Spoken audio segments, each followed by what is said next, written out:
زد والوں میں سے ایک شخص حضرت صلی اللہ علیہ وسلم کے پاس آیا۔ سر پریشان یعنی بال بکھرے ہوئے تھے۔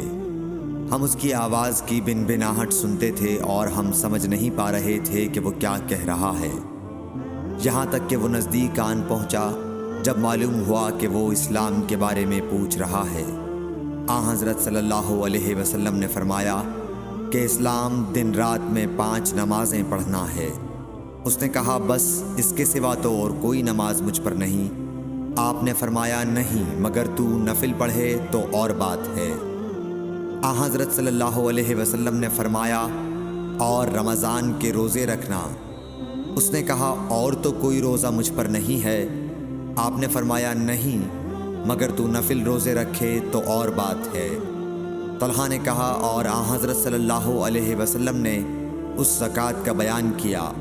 وہ کہنے لگا کہ بس اور کوئی صدقہ مجھ پر نہیں ہے۔ آپ نے فرمایا نہیں، مگر یہ کہ تو نفل صدقہ دے تو اور بات ہے۔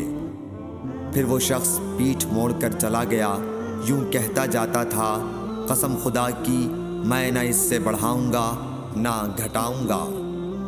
حضرت صلی اللہ علیہ وسلم نے فرمایا اگر یہ سچا ہے تو اپنی مراد کو پہنچ گیا۔ صحیح بخاری حدیث نمبر 46۔